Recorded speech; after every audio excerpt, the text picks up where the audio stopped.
Hi guys, I'm Dave in real life and welcome to today's Unmissable.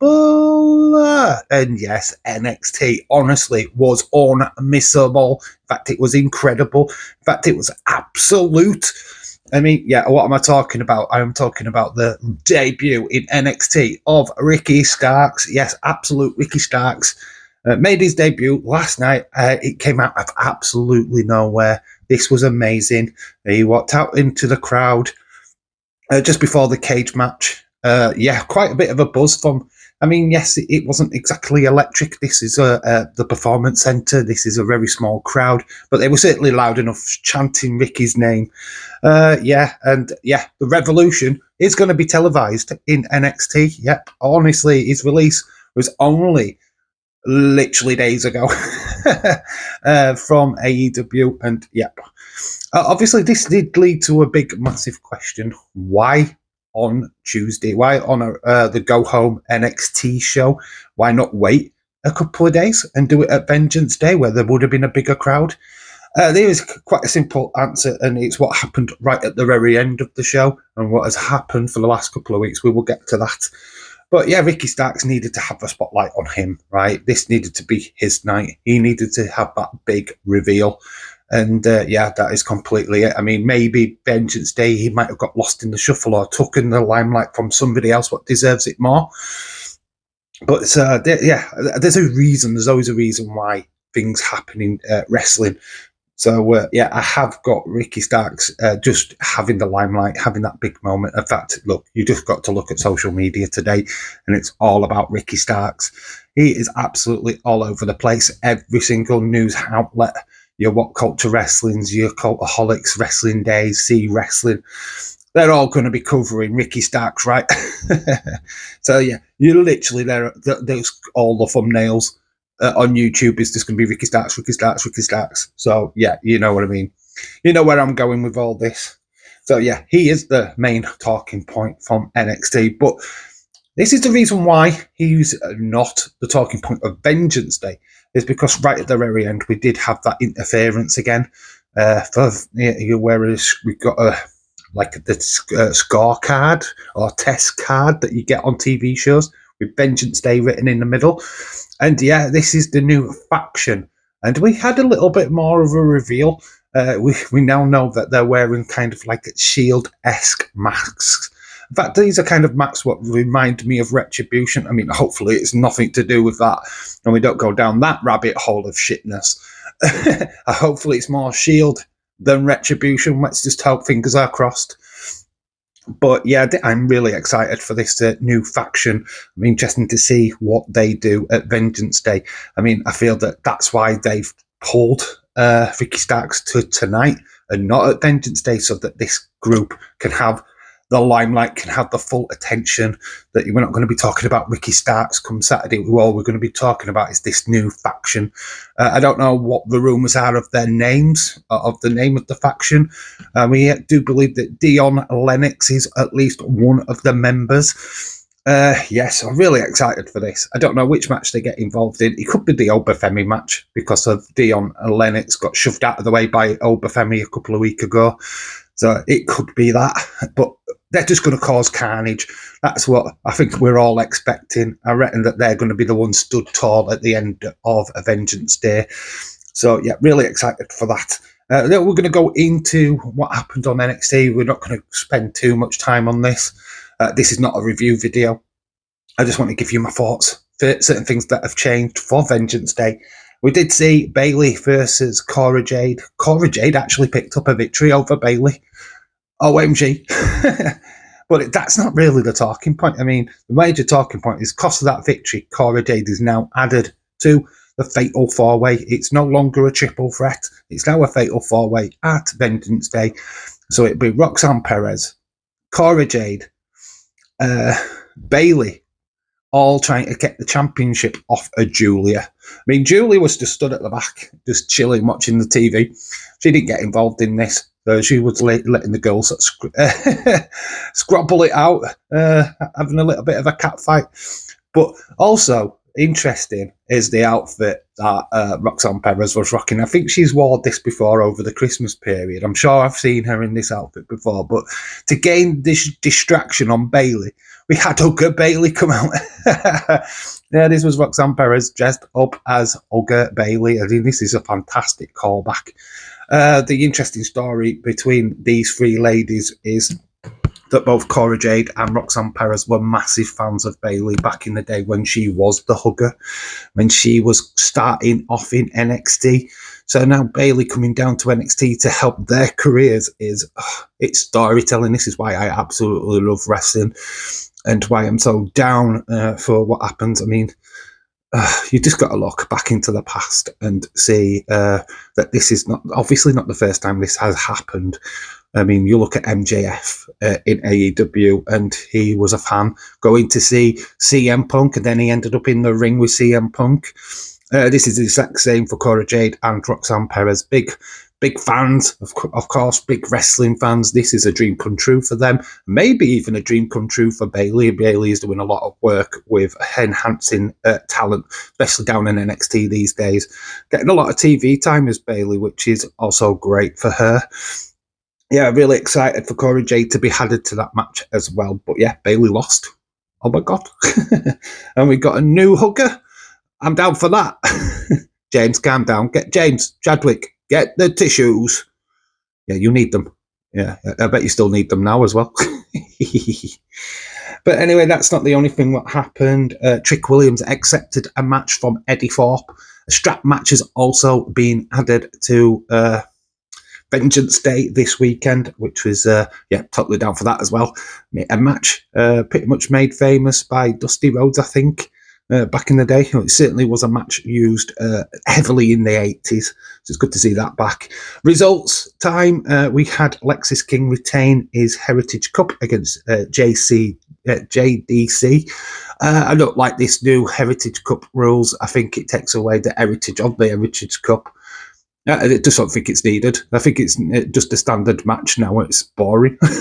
I'm not with this. They might as well just scrap this at this point because it looks like they're not interested anymore. I mean, poor old Alexis King is now having to travel around everywhere with his bloody goddamn heavy trophy, while everyone else is wearing a nice belt around the waist. It's not the greatest championship to win, is it? You win the Heritage Cup and you've got to carry this cup around for all the time. It's like, oh my God, not today. Yeah, I feel sorry for the winner of this trophy, to be honest. So Alexis King, is it a good thing that he's an Heritage Cup champion? Probably not. Imagine having to haul that in luggage. My God, no, nightmare for sure. Then we've got Josh Briggs and Inamura.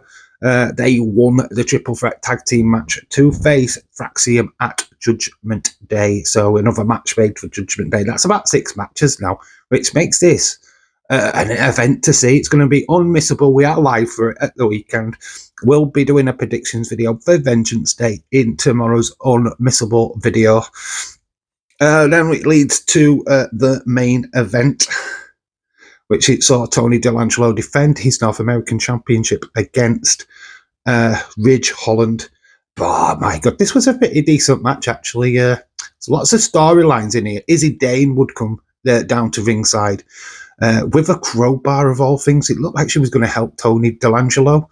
Stax then got involved, grabbed it off her to make sure that Tony got it, but he was way off, actually. It looked like he'd nearly throw it to Ridge Holland, which were very fun. Then we did find out Tony D did retain. He did win. And then Izzy Dane was in the ring. Rizzo was in the ring. Ridge Holland had run out Luca and, of course, Stax. So it was just Tony D and Rizzo in the ring. Out comes Sean Spears and his faction, which includes Brooks Jensen. I'm not really sure on the other guy's name, so I'm not going to call him out. He's pretty new to me still, so I'm not 100% who he is. But obviously Brooks Jensen we know from Briggs and Jensen back in the day. Sean Spears, obviously, Ty Dillinger from back in the day. So, this was a cunning plan by him. It looked like Izzy Dane was setting up to help Tony D with the crowbar. Instead, she clobbers him. She takes him out from back of the leg. allowing Sean Spears to enter the cage. They do enter the cage, they lock it behind them. Stacks and Luca do try to get back into the cage, but get hit by chairs and all kinds of stuff. But yeah, this was a fascinating end to the show. Izzy Dane turning on Tony D. I mean, to be honest, I saw this coming from a million miles away. This was not a shock.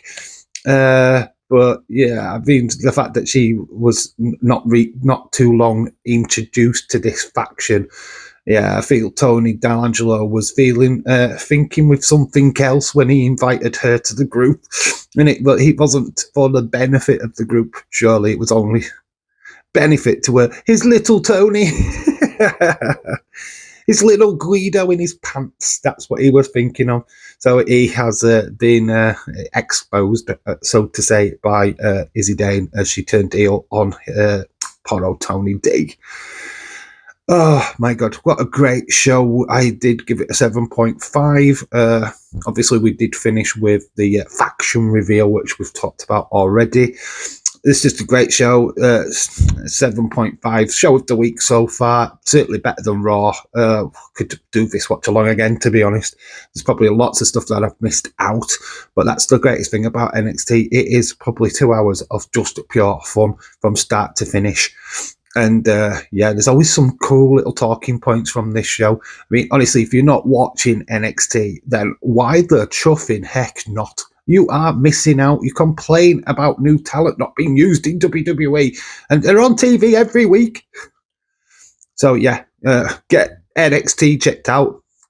Or as Bayley said to Roxanne Perez, you ugly, you ugly idiot. I'm only kidding, you ugly idiots. Yeah, you're not ugly. You're all beautiful. Sorry. Sorry. Anyway, please like, comment, and subscribe. Anyway, we're going to talk about John Cena. When I say we're going to talk about John Cena, I mean the new action figure. I mean, have a look at this. This is absolutely amazing.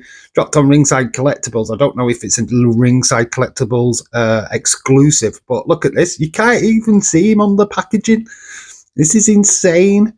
This is obviously to commemorate John Cena's last year in WWE. I mean, look at this translucent figure. I mean, absolutely awesome. As a figure collector myself, this has got to be a must-have in my figure collection. I mean, look at this. You can barely see it, which is great. It is his gimmick. You can't see me. We definitely can't see you, John Cena. That's why this figure is fire. I mean, honestly, you've got to be going out and getting this into your collection if you're a serious John Cena fan.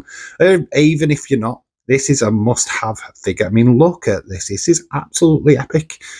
And what a great little treasure to get to commemorate John Cena's last year, in WWE. I mean, honestly, this is a must-have. I do think this will be hard to find.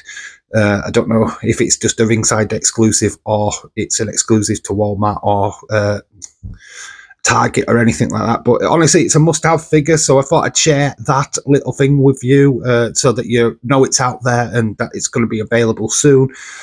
It is something that I will be looking out for and definitely picking up once I see it in the stores. So there you go.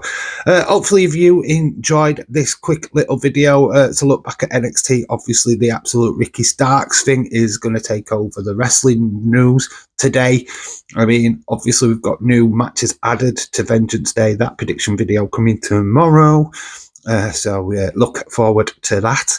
And then the next live stream is SmackDown on Friday, where we've got Jacob Fatu versus Braun Strowman versus Damian Priest. That is going to bang. And then obviously the fallout of Solo Sikoa attacking Cody. Let's find out what's going off there for Elimination Chamber as well.